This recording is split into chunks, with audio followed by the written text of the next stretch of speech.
So Jim, one of the things I wanted to ask you is that, I know you've been with Hypertherm for almost 41 years, is that right? 41 years, yeah. That's amazing. So with all those years of experience and being around a lot of different CNC plasma tables, what are some things to look for in a really good plasma table? Yeah, well, that's a good question. And in the earlier years of plasma tables, even only 15 years ago, you couldn't buy a CNC plasma table for less than $80,000. So today there's a whole new market of machines. So there are what I call entry-level machines and light industrial machines, which is where I would rank the Maverick. And then there are high-end industrial machines, the ones you're going to find on John Deere and Caterpillar's shop floor. Okay. Machines that are expected to run 3 shifts a day for 20 years. Those are expensive. So kind of the middle class of machines, what you really need to look for is number one, a company that's been around for a few years, that's got some backing. And the reason for that is a lot of companies can build cutting tables. They'll get a number of them out in the field, and then all of a sudden they realize they're still getting the same number of phone calls from that company in the field. You hire a new welder and he wants to learn how to run the machine, so he's going to call and ask for help. Well, that kind of cuts down on your resources, and it costs money, and a lot of those companies just don't stick around for long, and all of a sudden the support is gone. So stick with a company that's been around for a few years is number one. And then what has to be on the machine? It has to have excellent motion control for the plasma. Plasma needs to stay at a constant speed, so high acceleration rates. So if you're going 150 inches a minute on 10 gauge material, you need to be able to maintain that speed even on small features and holes and things like that. So good acceleration is what gets you that. So properly sized motors, good mechanical design. Probably even more important than all that is the height control.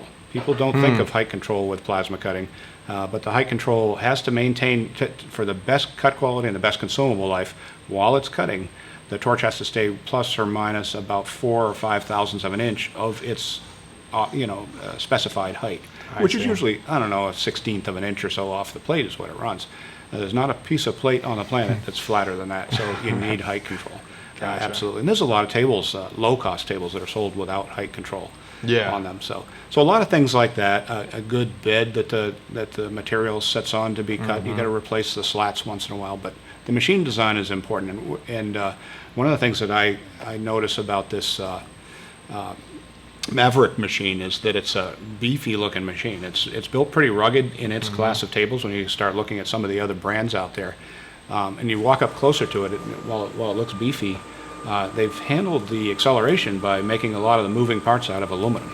You get up close to it, they're big and beefy, but it's an aluminum extrusion on the carriage that moves the torch and the gantry that moves back and forth. So I see. Smart engineering and good design. I like to see that. So. Well, I tell you, the beefiness of the table is what sold me. Right. When I saw it for the first time, the early table that I had, I saw it and it was okay, but it just didn't feel like as sturdy and as stout as far as taking the abuse of a daily use of a shop.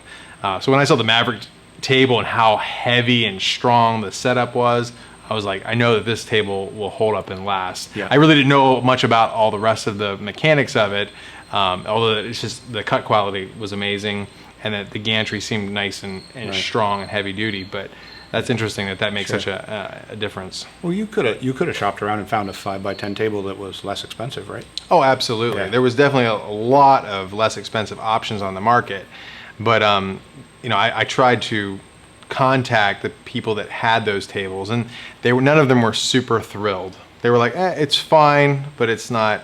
And I knew when my dad taught me, you buy things once. Yeah. Go for quality. You're never going to regret buying quality. And even though it was just a little bit more money wise, it was a great option for our shop, and I know that it'll last years and years to come. It's a tool that your kids are probably going to inherit someday. Absolutely.